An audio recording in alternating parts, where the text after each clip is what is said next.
إن الحمد لله نحمده ونستعينه ونستغفره ونؤمن به ونتوكل عليه ونعوذ بالله من شرور أنفسنا ومن سيئات أعمالنا من يهده الله فلا مضل له ومن يضلله فلا هادي له وأشهد أن لا إله إلا الله وأشهد أن محمدا عبده ورسوله فأعوذ بالله السميع العليم من الشيطان الرجيم من همزه ونفخه ونفسه بسم الله الرحمن الرحيم يا أيها الذين آمنوا اتقوا الله حق تقاته ولا تموتن إلا وأنتم مسلمون يا أيها الناس اتقوا ربكم الذي خلقكم من نفس واحدة وخلق منها زوجها وبث منهما رجالا كثيرا ونساء واتقوا الله الذي تساءلون به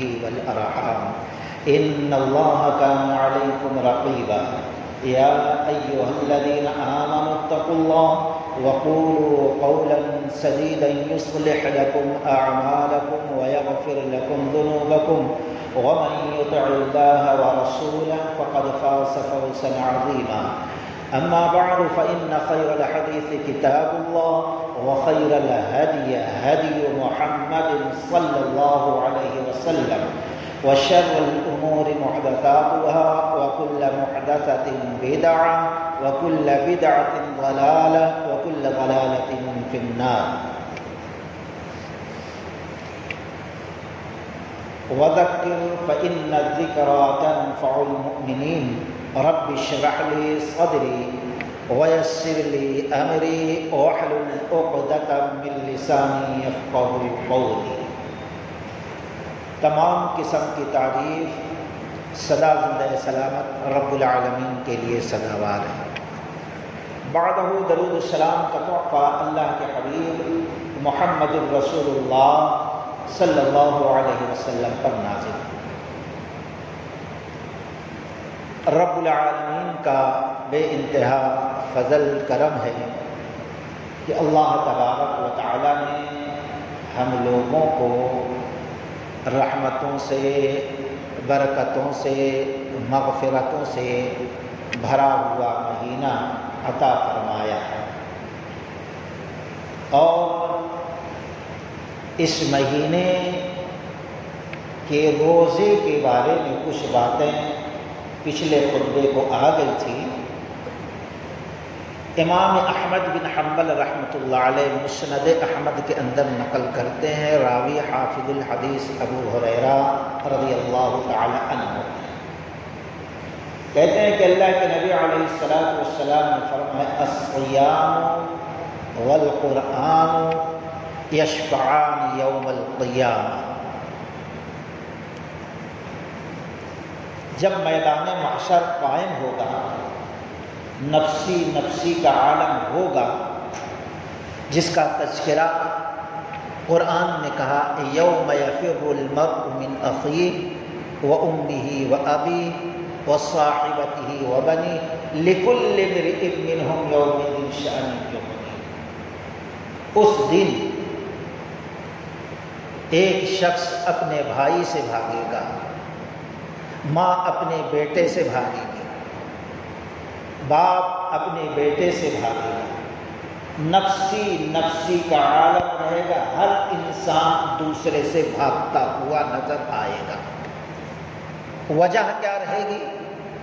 کہیں یہ شخص ہم سے ایک نیکی کا سوال تو نہ کر لے. ایسا ہولناک منظر ہوگا کہ اللہ کے نبی علیہ الصلوۃ والسلام نے فرمایا وہاں پر روزہ اور قرآن دونوں شفاعت کے لیے آگے بڑھیں گے. الصیام روزہ بڑھے گا، یا ربی منعتہ الطعام والشہوات للنار. اے اللہ تبارک و تعالی اس شخص کے بارے میں میری شفاعت کو قبول کر لے جس کو میں نے دن میں کھانے سے رو کے رکھا تھا اور شہوات سے پورے دن ہم نے اس کو رو کے رکھا تھا، اس کے حق میں میری شفاعت قبول کر اس کو دوزخ سے بچا اور جنت کے اندر داخل کر دے۔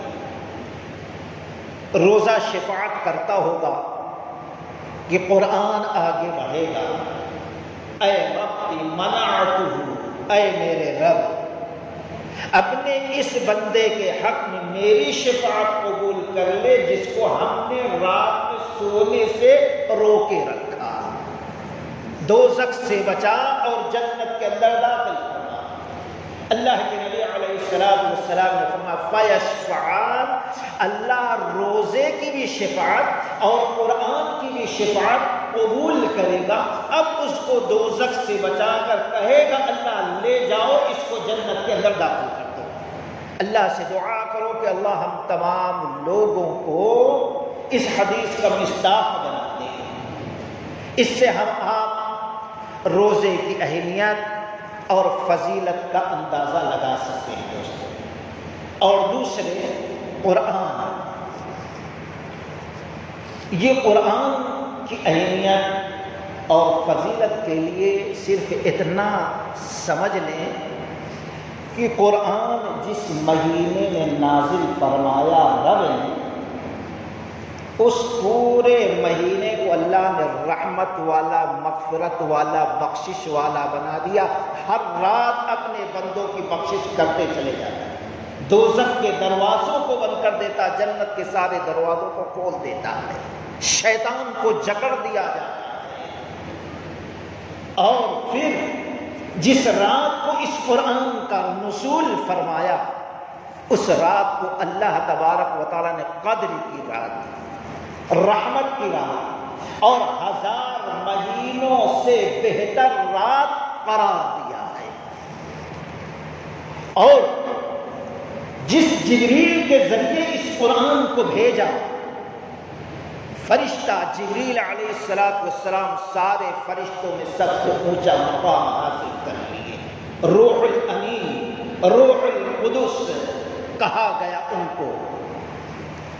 اور پھر جس نبی پر اللہ تعالیٰ نے نازل فرمایا اس قرآن کو، اس نبی کو رحمت للعالمین، شافی روز محشر اور ساقی کوثر قرار دیا گیا۔ جس امت پر اللہ تعالیٰ نے اس قرآن کو نازل فرمایا، وہ امت اپنے سے پہلے جو 69 امت آئی تھی سب سے اونچا مقام حاصل کر لی۔ اور لوگوں میں جو شخص اس قرآن سے تعلق رکھتے ہوئے پڑھے یا پڑھائے، اللہ کے نبی علیہ السلام نے فرمایا خیرکم من تعلم القرآن وعلمہ، ساری کائنات انسانیت میں سب سے بہتر اور سب سے افضل اللہ کے نزدیک وہ ہوتا ہے جو قرآن سیکھتا ہے اور قرآن سکھاتا ہے، اور جو قرآن کا حافظ ہوتا ہے۔ آپ دیکھیں کہ کائنات کے بڑے بڑے بادشاہ اگر آ جائے، اللہ کی قسم نماز کے لیے اس کو نہیں بڑھایا جائے گا، بلکہ جو قرآن کا جاننے والا ہے اس کو مصلی پہ بڑھایا جائے گا۔ جیسے جیسے وہ اشارہ کرے گا، بادشاہوں کے بادشاہ ہے تو وہ بھی اس کی ابتدا میں نماز پڑھتے جائیں گے، ارکان ادا کرتے جائیں گے۔ قرآن کا یہ مقام دوستو۔ تو خیر، یہ قرآن کس کے لیے شفاعت بنے گا، کس کے لیے عزت؟ جو قرآن پڑھے گا اور پڑھائے گا۔ اور دنوں میں بھی اللہ کے نبی علیہ السلام قرآن پڑھتے تھے، لیکن عبداللہ رضی اللہ تعالیٰ عنہ کہتے ہیں جب رمضان شروع ہوتا، جبریل علیہ السلام یلقاہ، جبریل علیہ السلام آتے تھے فی رمضان، رمضان کے، حتی ینسلخا، یہاں تک کہ رمضان پورا ختم ہو جاتا تھا، یعنی رمضان کے پورے مہینے ہر رات میں اترتے اور رسول اللہ صلی اللہ علیہ وسلم ان کو قرآن سنایا کرتے تھے ہمیشہ۔ یہاں تک کی آپ کی زندگی کا جب آخری رمضان آیا تو آپ نے ایک مرتبہ نہیں جبریل امی کو 2 بار قرآن سنانے کا شرف حاصل کیا ہے۔ تو اس سے یہ پتہ چلا رمضان کا قرآن سے بڑا اہم تعلق ربط اور سبق ہے۔ ہم بھی روزے رکھتے ہیں لیکن روزہ رکھنے کے ساتھ ساتھ قرآن سے بھی اپنا ربط پورے سال میں رکھیں، لیکن خاص طور پر اس مہینے میں جیسے اللہ کے نبی جبریل امی کو سناتے تھے ہم بھی سنیں اور سنائیں۔ اب قرآن کس حالت میں پڑھنا سب سے افضل ہے؟ قیام کی حالت میں، جس کو ہم تراویح کہتے ہیں۔ ویسے آپ پورے حدیث مقدسہ کے خزانے میں تراویح کا لفظ نہیں پائیں گے۔ صلاۃ اللیل، قیام اللیل، تہجد، نفل، یہ الفاظ ملتے ہیں، اور اللہ تعالیٰ نے اس نماز کو نبی کے لیے تاکید کیا تھا، حکم دیا تھا۔ کچھ لوگ کہتے ہیں فرض، کچھ اور کچھ کہتے ہیں فرض نہیں تھا، بس حکم تھا، نبی پڑھتے تھے۔ کچھ کہتے تھے فرض تھا، لیکن جب الم نشرح لک صدرک کی سورہ نازل کیا تو اللہ نے فرمایا جو بوجھ ہم نے تم پر ڈالا تھا اس بوجھ کو اتار دیا، یہاں سے فرضیت ختم ہو گئی۔ خیر، اللہ کے نبی علیہ السلام کو یہ حکم تھا، اور ہمارے لیے حکم نہیں ہے بلکہ ترغیب ہے۔ اور یہ لفظ جو وتر کا ہے، تراویح کا ہے، یہ بہت بعد میں کچھ علماء نے لکھا یہ امام احمد بن حنبل رحمۃ اللہ علیہ کے دور سے شروع ہوا تراویح۔ تربیہ سے ہے جس کے معنی آرام کے ہیں۔ 2 رکعت یا 4 رکعت کے پڑھنے کے بعد جب بیٹھ کے تھوڑا ذکر و اذکار کرتے ہیں، آرام کر لیتے ہیں، تو اس لیے تراویح کا لفظ اس کے لیے استعمال کیا جانے لگا، ورنہ قرآن و حدیث میں یہ لفظ ملتا نہیں ہے۔ اللہ کے نبی علیہ السلام سے اگر دیکھیں تو اس کی بڑی فضیلت ہے، یہ اللہ سے تعلق رکھنے کا ذریعہ ہے، یہ اللہ سے قربت کا ذریعہ ہے۔ تہجد، قیام اللیل یا تراویح یہ جنت میں داخل ہونے کا آسانی کے ساتھ ذریعہ ہے، یہ گناہوں کی بخشش کا ذریعہ ہے، یہ اللہ کی نعمتوں کا شکر ادا کرنے کا ذریعہ ہے۔ جیسے امام بخاری رحمۃ اللہ علیہ بخاری شریف سورۃ الفتح کی آیت کے اندر یہ حدیث لاتے ہیں کہ حضرت عائشہ رضی اللہ تعالی عنہا نے سوال کیا کہ اللہ کے نبی علیہ السلام جب اللہ تبارک و تعالی نے آپ کے اگلے پچھلے سارے گناہ کو بخش دیا، یعنی ہمیشہ سے آپ کے گناہوں سے محفوظ رکھا، گناہوں سے بچائے رکھا، پھر اپنے آپ پر کیوں اتنا ظلم کرتے ہیں، اتنا لمبا قیام کرتے ہیں کہ پیر پھٹ جاتے یا پیر میں لمبا قیام کرنے کی وجہ سے ورم اور سوجن آ جاتی ہے، وجہ کیا ہے، کیوں اپنے آپ پر ظلم کرتے ہیں؟ ظاہر بات ہے لمبا جو قیام ہوتا تھا اس میں زیادہ سے زیادہ آپ قرآن پڑھتے تھے۔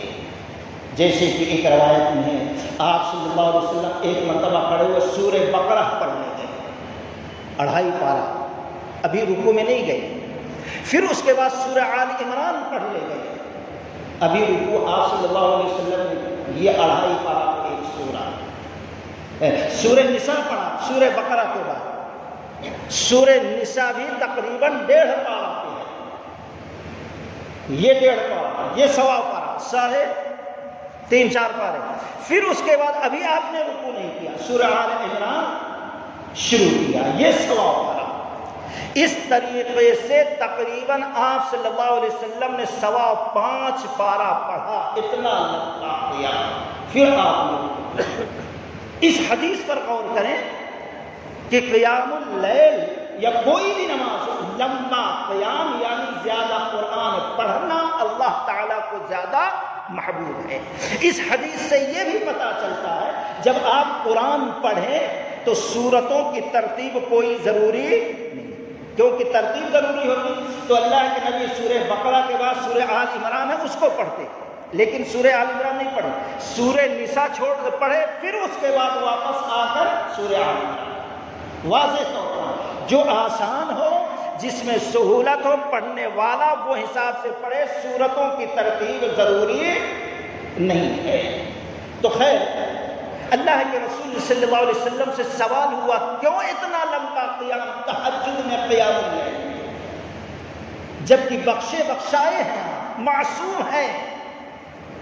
آپ نے ایک ہی جواب دیا، افلا کان عبدا شکورا، اے عائشہ جب اللہ تعالیٰ نے اتنا بڑا انعام مجھ پر کیا ہے، اتنا فضل کیا ہے، تو کیا میں اس کا شکر گزار بندہ نہ بنوں؟ گویا نوافل میں لمبا قیام کر کے، یعنی زیادہ قرآن پڑھ کر اللہ کی یہ ساری نعمتوں کا شکر ادا کرنے والا نہ بن جائے۔ تو یہ نماز، یہ قرآن شکر ادا کرنے کا ایک ذریعہ رسول اللہ صلی اللہ علیہ وسلم نے بتایا ہے۔ اب سوال یہ پیدا ہوتا ہے کتنی رکعتیں ہیں؟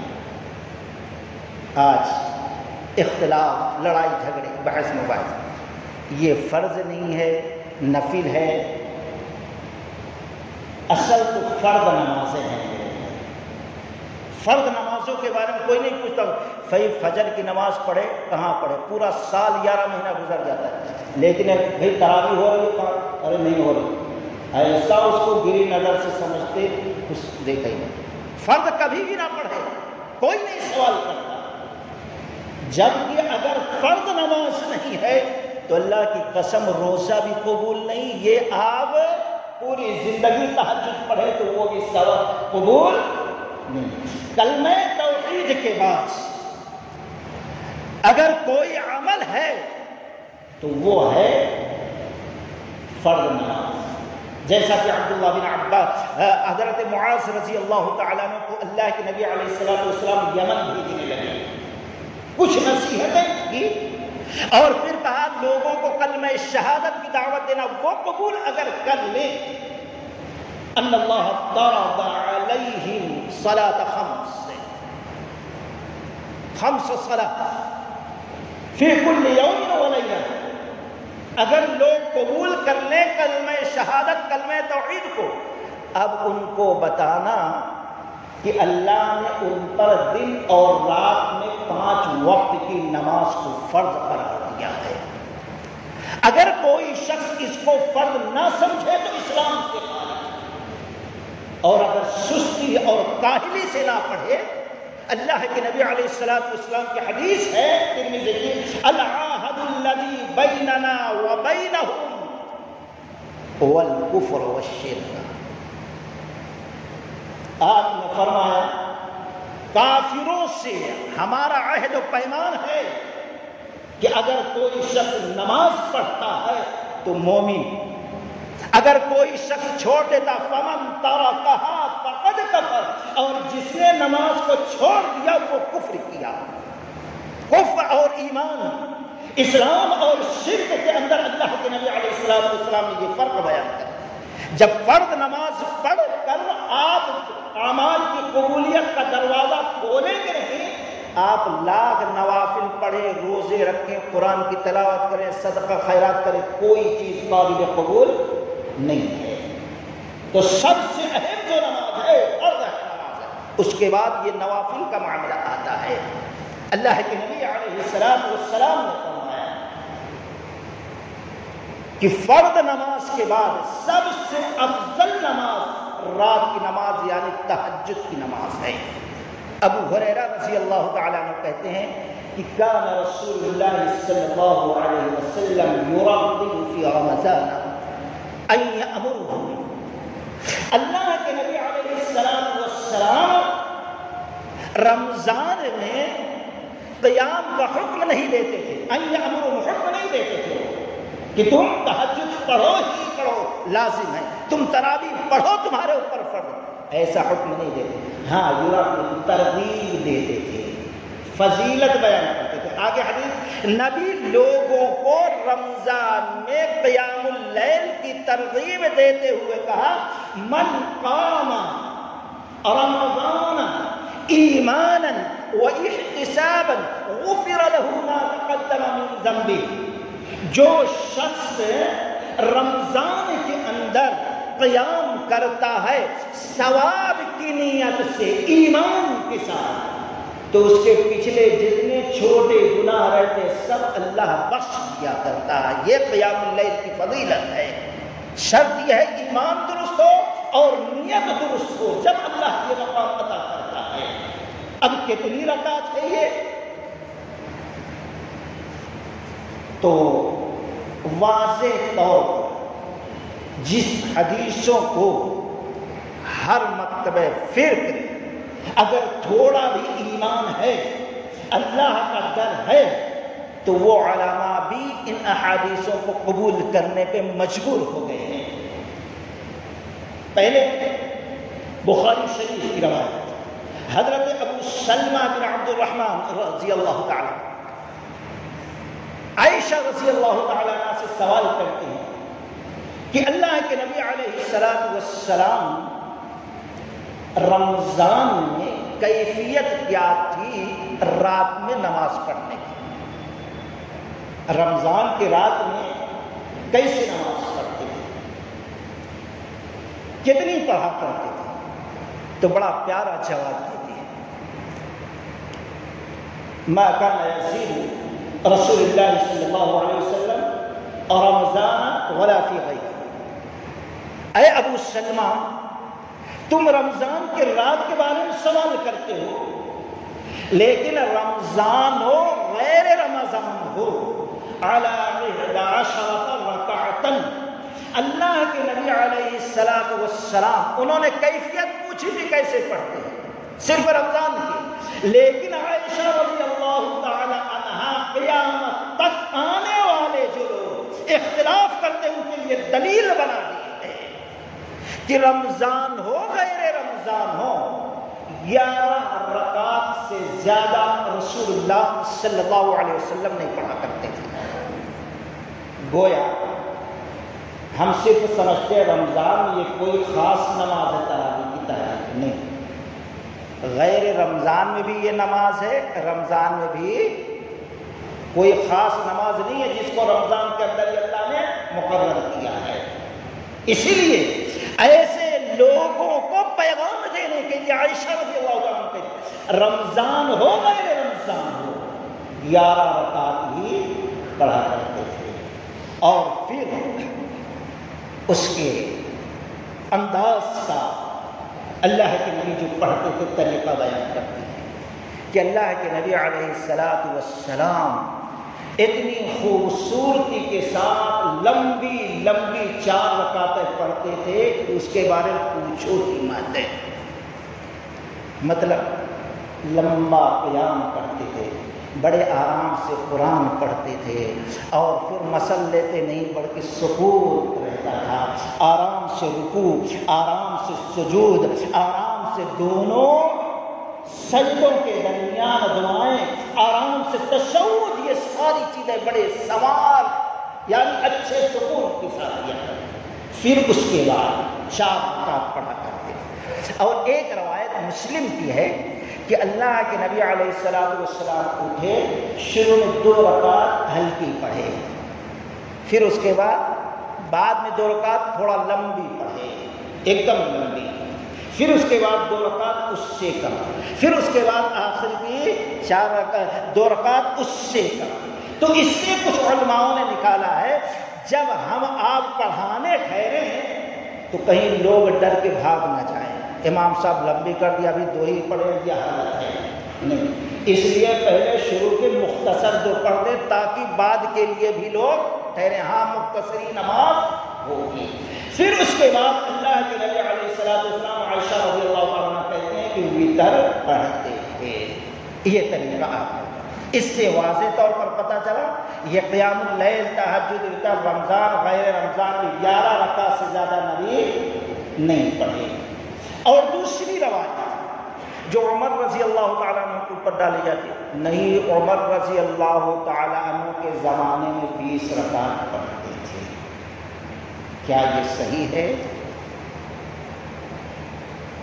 تو آپ دیکھیں کہ موطا امام مالک اس دنیا میں سب سے پہلے حدیث کی کتاب لکھی جانے والی جس کو امام مالک رحمۃ اللہ علیہ نے لکھا ہے، اس کے اندر لکھا ہے کہ عمر رضی اللہ تعالی عنہ کے زمانے میں 20 رکعت پڑھی جاتی تھی، لیکن پھر آگے لکھا یہ حدیث ایک دم موضوع جھوٹی ہے۔ اس کی وجہ اس کے اندر کون سا راوی ہے، کیوں یہ ضعیف ہے، کیوں موضوع ہے، کیوں منگڑت ہے، کیوں، اس کی پوری وجوہات لکھے ہیں۔ چلو تھوڑی دیر کے لیے ہم مان لیں عمر رضی اللہ تعالیٰ عنہ کے زمانے میں، عمر رضی اللہ عنہ کی خلافت کہاں تک پھیلی ہوئی تھی، کہاں تک پھیلی ہوئی تھی؟ اب کسی کونے میں کون کی پڑھ لے رہا، کہاں پڑھ لے رہا ہے، عمر رضی اللہ عنہ اس سے کیا واسطہ ہے؟ عمر رضی اللہ عنہ نہ پڑھے، نہ پڑھانے کا حکم دیے، نہ آپ کے سامنے 20 رکعت، حدیث جھوٹی ہے۔ اور اگر تھوڑی دیر کے لیے مان لیا جائے تو عمر رضی اللہ تعالیٰ نہ پڑھے اور نہ پڑھنے کا حکم دیا، بلکہ اس کے برخلاف امام مالک رحمۃ اللہ علیہ اس سے پہلے حدیث نقل کرتے ہیں اسی موطا شریف کے اندر، سائب بن یزید کہتے ہیں کہ عمر رضی اللہ تعالیٰ عنہ جب دیکھے کہ لوگ نماز پڑھ رہے ہیں الگ الگ، 2 2 5 5 7 7 ایسا، تو اس وقت آپ نے جو صحابہ میں بڑے بڑے حفاظ تھے ان کو بلایا، ابی بن کعب رضی اللہ تعالیٰ کہا مسجد نبوی میں تم پڑھاؤ 8 رکعت پھر 3 رکعت۔ تمیم داری رضی اللہ تعالیٰ نے کو بلایا اور کہا تم فلاں جگہ چلے جاؤ، فلاں بستی میں 8 رکعت پڑھاؤ اور 3 رکعت وتر پڑھاؤ۔ اور یہ بڑے بڑے جو حفاظ تھے عمر رضی اللہ تعالیٰ کے حکم کے مطابق مسجد نبوی میں تمیم داری رضی اللہ تعالیٰ جہاں مقرر کیے گئے تھے وہ پڑھایا کرتے تھے، 8 رکعت تہجد اور 3 رکعت وتر پڑھایا کرتے تھے۔ اور اس وقت لوگ کثیر تعداد میں تھے، لمبا قیام کرتے تھے، یہاں تک کہ لوگوں کو ڈر ہوتا کہ فجر کا وقت نہ ضائع ہو جائے، وقت نہ آ جائے، یہاں تک کہ لوگ لکڑیوں کا لٹ کا سہارا لے کے ٹھہرتے تھے، لمبے لمبے قیام۔ واضح طور پر صحیح حدیث ہے کہ عمر رضی اللہ عنہ 2 صحابہ کو جو صحابہ میں بڑے حافظ تھے ان کو 2 جگہ 8 رکعت تہجد اور 3 رکعت وتر پڑھانے کا حکم دیا۔ اللہ کے نبی پڑھتے تھے، عمر رضی اللہ عنہ تعلیم دیے۔ اور ایک حدیث تقریری، حضرت ابی رضی اللہ تعالیٰ نے ایک بار آئے، اللہ کے نبی علیہ السلام موجود، البانی رحمۃ اللہ علیہ نے السحریہ کے اندر حسن اس حدیث کو قرار دیا، اور آئے اللہ کے نبی علیہ السلام، ایک معاملہ ہو گیا، کیا بات ہے؟ کل میں آ رہا ہوں آپ کے پاس، محلے کی خواتین جمع ہو کر مجھے روک لیا کہ ہمیں اتنا قرآن یاد نہیں ہے، آپ قرآن کے بڑے حافظ ہیں، ایسا کیجیے ہمیں پڑھائیے، ہم پڑھیں گے آپ کے پیچھے۔ کہتے ہیں میں نے اللہ کے نبی علیہ السلام 8 رکعت پڑھا دیا قیام اللیل تہجد اور 3 رکعت وتر پڑھا دیا، تو اللہ کے نبی نے فرمایا احسن، اے ابی تم نے بہت اچھا کیا، گویا تعریف کی ہے۔ تو حدیث فعلی، حدیث قولی اور حدیث تقریری، تینوں قسم کی حدیث سے واضح طور پر یہ ثابت ہوتا ہے کہ صرف اور صرف قیام اللیل میں اگر رکعت کی تعداد ہے تو 11 رکعت، یہ الگ چیز ہے۔ علماؤں نے لکھ دیا کوئی 20 پڑھے، کوئی 35 پڑھے، کوئی 40 پڑھے، کوئی کتنا پڑھے، اس کی کوئی حد نہیں، لیکن یاد رکھنا اللہ کے نبی کی اتباع میں زیادہ ثواب ہے۔ اب جتنا آپ چاہیں پڑھیں لیکن طریقہ نبی 11 رکعت ہے۔ اب سوال یہ پیدا ہوتا ہے کہ جماعت سے پڑھنا افضل ہے، غیر جماعت سے پڑھنا بہتر ہے؟ جیسے کچھ لوگ کہتے ہیں 3 دن اللہ کے نبی پڑھے پھر اس کے بعد بدعت ہے۔ بخاری کی روایت ہے، سب کی زبان پہ ہے، سب کے دماغ میں ہے، سب دلیل پیش کرتے ہیں کہ اللہ کے نبی علیہ السلام 1 دن پڑھائے، لوگ جمع ہوئے، دوسرے دن لوگوں کو معلوم ہو گیا اور پھر آ گئے، تیسرے دن معلوم اور آ گئے، سب کو پڑھائے، چوتھے دن مسجد کھچا کھچ بھر گئی، جگہ نہیں۔ اللہ کے نبی علیہ السلام حجرے میں نہیں نکلے.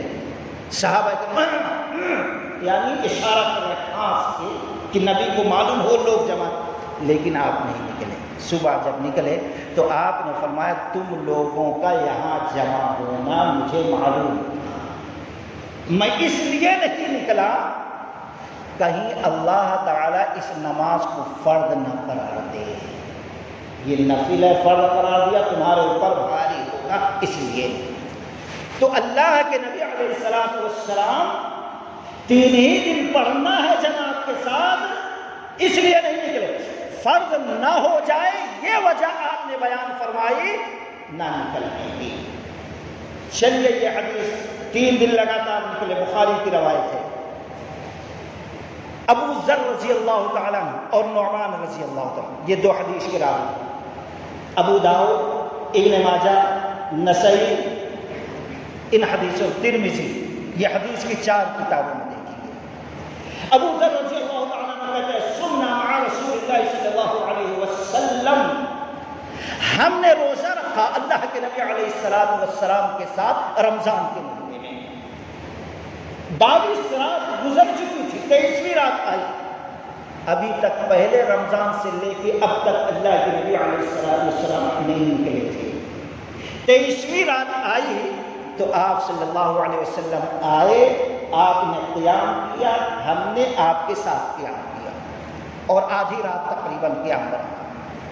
پھر اس کے بعد 24ویں رات کو اللہ کے نبی علیہ السلام نہیں نکلے. پھر 25ویں رات آئی تو اللہ کے نبی علیہ السلام نکلے اور لمبا قیام کیا. پھر 26ویں رات آئی اللہ کے نبی علیہ السلام نہیں نکلے. 27ویں رات آئی فجمع الناس، لوگ جمع ہوئے اور اللہ کے نبی علیہ السلام اپنے گھر والیوں کو بھی ساتھ میں لے کے آئے اور قیام کیا، لمبا قیام، یہاں تک کہ ہم خوف کھانے لگے فلاح نہ ختم ہو جائے. مل فلاح، صحابہ سوال کرنے والے نے ابو ذر رضی اللہ عنہ سے سوال کیا کیا ہے فلاح؟ کہا السعود، ہم خوف کھانے لگے کہ صحت کا وقت ختم نہ ہو جائے، اللہ کے نبی کی نماز لمبی ہو رہی ہے، وقت ہو گیا صحت کھانے کا. خیر نماز مکمل ہوئی.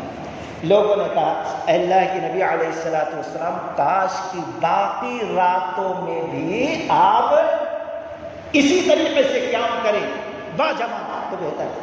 آپ نے یہ نہیں کہا 3 ہی دن ہماری سنت ہے اب اس کے بعد نہیں. بڑا پیارا جواب دیا جس سے ترغیب معلوم ہوتی ہے جماعت کے ساتھ پڑھنے کی.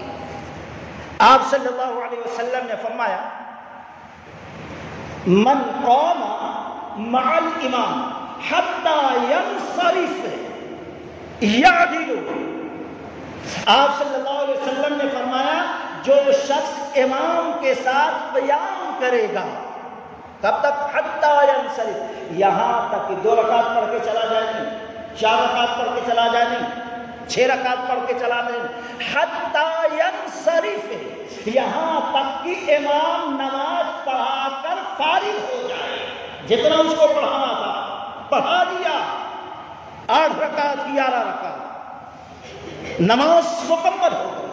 اس وقت تک جو شخص امام کے ساتھ قیام کرتا تھا اللہ کی قسم یعدل، اس کو پوری رات نماز پڑھنے کا ثواب اللہ عطا کرے گا. واضح طور پر آدھا گھنٹہ بھی 1 گھنٹہ بھی امام قیام کراتا ہے اور ہم مل کر اس کے ساتھ نماز پڑھتے ہیں. ابھی رات 5 گھنٹہ باقی ہے لیکن اللہ کی قسم اللہ تعالیٰ امام کے ساتھ نماز پڑھنے کی برکت سے، اس کی فضیلت سے پوری رات قیام کرنے کا، قرآن سننے کا، رکوع کرنے کا، سجدہ کرنے کا، تشہد پڑھنے کا، دعائیں کرنے کا ثواب عطا کرتا چلا جاتا ہے. گویا آپ نے ترغیب دی ہے سب کو ایک جیسا قرآن یاد نہیں، امام کے ساتھ نماز پڑھو تو یہ افضل اور بہتر ہے ثواب کی حیثیت سے. اور دوسری حدیث ہے اللہ کے نبی علیہ السلام رات کے سارے وقتوں میں پڑھا کرتے تھے، سارے وقتوں میں عشاء کے بعد سے لے کر فجر کا وقت ہونے تک۔ افضل یہ ہے، ہم نے پچھلے جمعہ کو کہا تھا تہائی رات، افضل یہ ہے۔ اسی طریقے سے عمر رضی اللہ تعالیٰ نے لوگوں کو تعلیم دی۔ اس سے پتہ چلا جماعت سے پڑھنا، کوئی یہ کہے کہ نبی کے بعد نہیں پڑھی گئی عمر رضی اللہ تعالیٰ نے بدعت، 100% غلط، کیونکہ عمر رضی اللہ تعالیٰ عنہ نے دیکھا، بخاری کی بھی روایت ہے اور دوسرے محدثین نے بھی نقل کیا ہے، لوگ گروہ گروہ میں بٹے ہوئے ہیں۔ آج بھی چلے جاؤ دہلی کی جامع مسجد میں 50 جماعتیں ہوتے ہیں، کوئی ایک حافظ وہاں ٹھہر کے 10 لوگوں کو پڑھ لے رہا ہے، کوئی وہاں پڑھ لے رہا ہے، کوئی وہاں پڑھ لے رہا ہے۔ یہاں بھی اگر ایک جماعت یہاں ہو رہی، کوئی حافظ ہے اوپر لے کے چلے جائے اور لے کے چلے جائے تو حرام ناجائز نہیں۔ صدیق اکبر رضی اللہ تعالیٰ عنہ کے دور میں کوئی اکیلے پڑھ رہا ہے، کوئی 5 آدمی پڑھ رہا ہے، 10 آدمی پڑھ رہے، 15 آدمی پڑھ رہے، 3 آدمی پڑھ رہے، ایسا گروہ گروہ تقسیم۔ تو عمر رضی اللہ عنہ گویا نبی نے جب پڑھایا تھا اس کے بعد سے لے کر عمر رضی اللہ عنہ جماعت کے ساتھ قیام اللیل کرنا ترک نہیں ہوا تھا، باقاعدہ ایک امام کے پیچھے نہیں ہوتی تھی، بلکہ لوگ چھوٹے چھوٹے ٹولیوں میں پڑھتے تھے۔ اس لیے یہ کہنا یہ بدعت ہے بلکہ وہاں بدعت کا جو لفظ استعمال کیا مطلب یہ ایک امام کے ساتھ سارے لوگوں کے ساتھ کا ٹھہرنا نبی کے بعد سے ختم ہو گیا تھا، لیکن اب میں یہ زندہ کر رہا ہوں اس سنت کو، یہ ہے مطلب، ورنہ ہمیشہ جماعت سے ہوئی ہے دوستو۔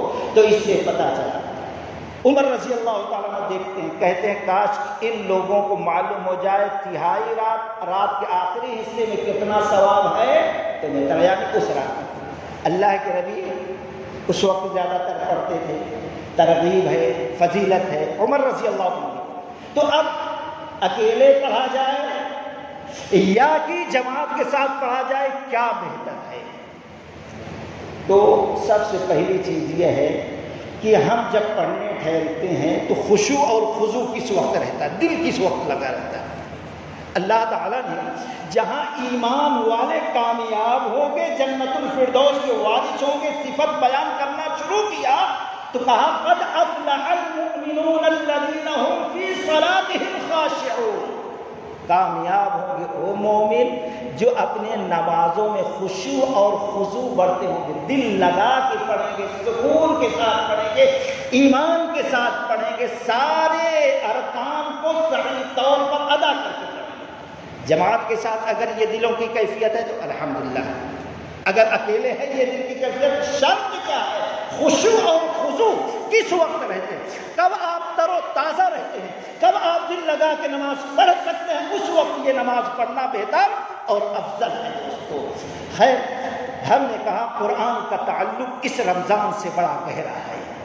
اگر روزہ رکھتے ہوئے ہم قرآن سے اس تعلق کو اور مضبوط کر دے، نوافل اور وتر میں قرآن زیادہ پڑھتے سنتے ہوئے، تو یہ ہمارے حق میں دنیا اور آخرت کے حساب سے بہتر اور افضل ہے۔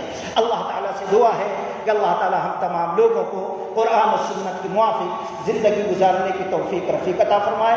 اللہ اپنے فضل و کرم سے رمضان کے اندر وہ اعمال کرنے کی توفیق دے جس سے اللہ راضی ہو جائے۔ وآخر دعوانا ان الحمدللہ رب العالمین۔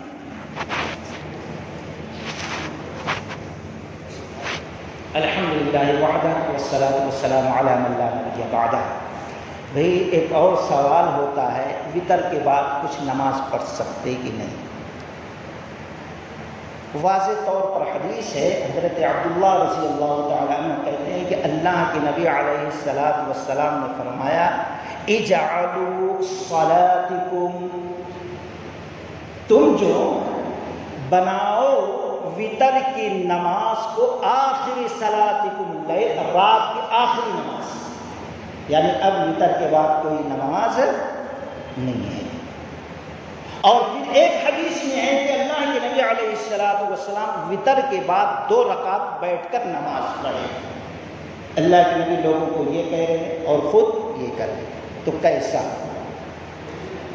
تو سب سے پہلے جو محدثین کا معاملہ ہے وہ کہتے ہیں جب 2 حدیث میں ٹکراؤ ہو، اللہ کے نبی کا عمل ہے اور پھر آپ کا حکم جو ہے اس کے خلاف ہے۔ مثال کے طور پر مسلمانوں کو 4 شادی کرنے کی اجازت ہے، لیکن اللہ کے نبی کتنی کر ڈالے؟ آپ کہیں گے نہیں یہ نہیں ہم ویسا کریں گے، حرام ہو جائے گا۔ جب نبی کا حکم ہے نبی کے عمل سے ٹکرائے تو ایسے وقت میں نبی کے عمل کو چھوڑ کر نبی کے حکم کو اپنانا ہے، ایک چیز۔ اور دوسری چیز، رسول اللہ صلی اللہ علیہ وسلم کبھی کوئی عمل کر لیتے تھے، جیسے عصر کے بعد آپ نے فرمایا سجدہ حرام ہے کب تک؟ جب تک سورج نہ ڈوب جائے۔ لیکن آپ کو دیکھا گیا کہ آپ عصر کی بعد جا کر گھر کے اندر 2 رکعت نماز پڑھے اور برابر پڑھتے ہیں۔ آپ سے پوچھا گیا کیوں آپ خود منع کرتے ہیں، خود پڑھ رہے ہیں؟ تو اللہ کے نبی علیہ السلام نے فرمایا ایک قافلہ آ گیا، ظہر کے بعد کی سنت میں نہیں پڑھ سکا، اب اس کی قضا کر رہا ہوں۔ تو علماء نے کہا وہ نبی کے لیے تھا، سنن نوافل کی قضا دوسروں کے لیے حرام ہے۔ اسی طریقے سے کسی وجہ سے اللہ کے نبی علیہ السلام وتر پڑھ لینے کے بعد 2 رکعت بیٹھ کے پڑھے۔ آپ نے ہم کو تعلیم دیا آخری نماز، اس سے صرف یہ سبق لے سکتے کبھی اتفاق سے ہم اٹھ گئے، نیند نہیں آ رہی ہے، چلو کچھ پڑھنا چاہ رہے تو پڑھ لو، ہمیشہ کا معمول نہیں ہونا چاہیے۔ تو اللہ کے نبی، کچھ محدثین کہتے ہیں کہ نہیں یہ فجر کی 2 رکعت سنت تھی، کچھ کہتے ہیں کچھ رکعت چھوٹ گئی تھی اس لیے اللہ کے نبی نے پڑھا، ہمارے لیے مناسب نہیں، وہ نبی کے لیے خاص تھی۔ خیر، ہماری وتر کی نماز آخری نماز ہونا چاہیے۔ اگر کبھی اتفاق سے وتر پڑھ لیے، رات کو ہم اٹھ گئے، پڑھنا چاہیں تو کچھ رکعت پڑھ لیں، لیکن ہمیشہ کا معمول نہ بنائیں۔ اللہ تعالیٰ سے دعا ہے کہ اللہ تعالیٰ ہم کو صحیح قرآن و حدیث سمجھنے کی توفیق رفیق عطا فرمائے۔ ان اللہ و ملائکتہ یصلون علی النبی یا ایھا الذین آمنوا صلوا علیہ وسلموا تسلیما۔ اللهم صل علی محمد وعلى آل محمد كما صليت على ابراہیم وعلى آل ابراہیم انک حمید مجید۔ اللهم بارک علی محمد وعلى آل محمد كما بارکت علی ابراہیم وعلى آل ابراہیم انك حميد مجيد۔ ان الله يأمر بالعدل والإحسان وإيتاء ذي القربى وينهى عن الفحشاء والمنكر والبغي يعظكم لعلكم تذكرون۔ اذكروا الله يذكركم وادعوه يستجب لكم ولذكر الله تعالى أكبر۔ السلام عليكم ورحمة الله وبركاته۔